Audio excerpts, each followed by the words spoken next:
Welcome back to Ozarks Fox Day, and we're putting the Ozarks first to help feed our neighbors. In fact, one of the amazing organizations benefiting from the food drive is Convoy of Hope, and it's always great to see our friend Ethan Foreheads. Great to see you, Ethan. Good to see you guys. Always good to be with you. Good morning.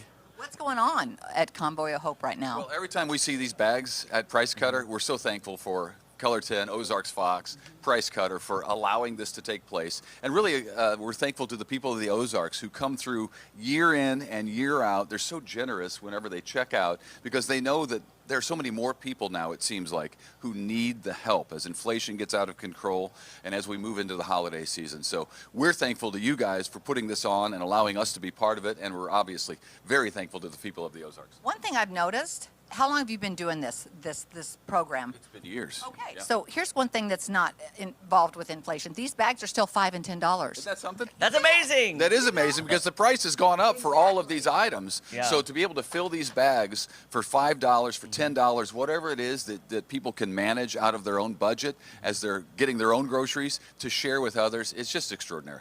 Well, I love the Convoy of Hope. You know, this is helping locally. The Convoy of Hope is a global organization. You've been helping people all over the globe. What's been happening recently at Convoy of Hope? Can you give us a little update about some of the things you're working on? You know, this has been a really big year and continues to be a really big year for Convoy of Hope. We've this year hit 200 million people served over the course of our existence since 1994.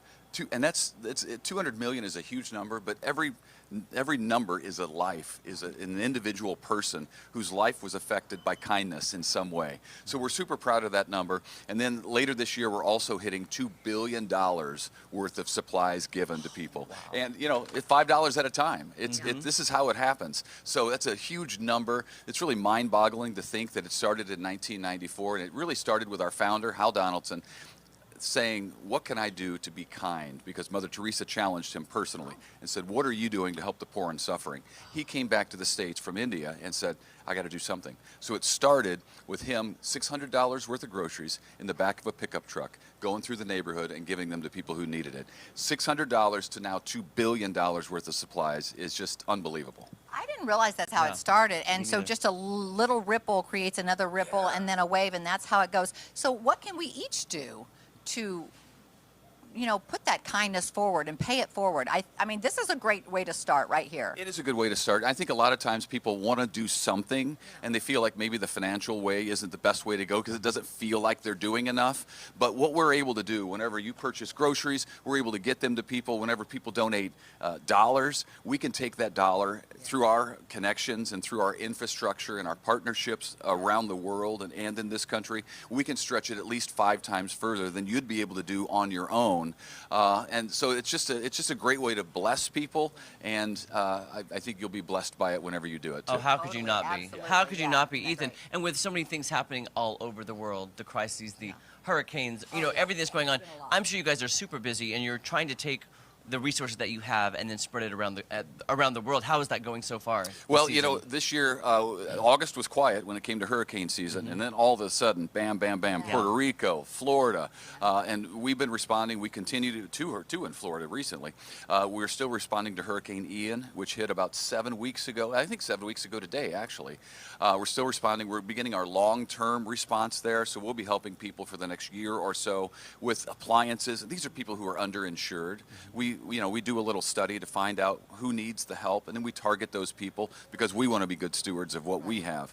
So we'll be helping people with drywall and roofing and things like that they'll need for the next year. And people say, well, how long are you going to be there? And I said, well, I don't know, but I can tell you that we're still working long-term in Louisiana following Hurricane Ida, which was about 15 months ago. See, we don't hear about that anymore, but there's still people on the ground working.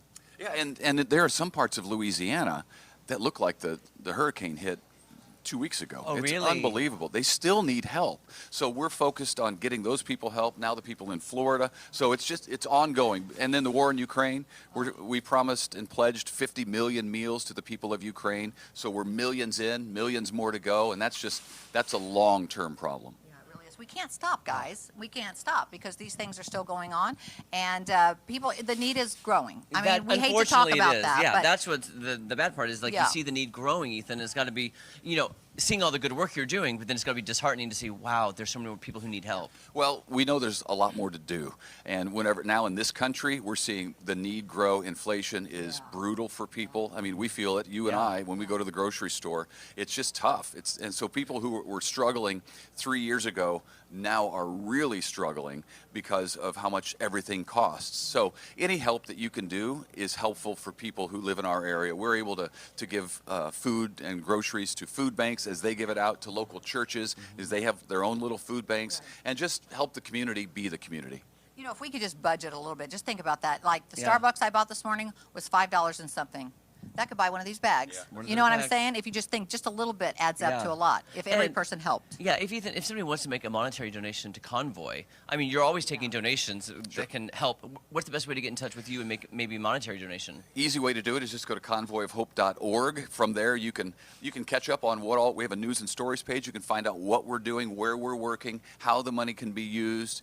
You can put it where you like if you have something special that you'd like. And then we also have a catalog again this year on the website. And maybe I can come back and talk more about that later. Do. But it's a great place to get chickens that will be sent to people, sheep, goats, things like that, equipment for women to start businesses.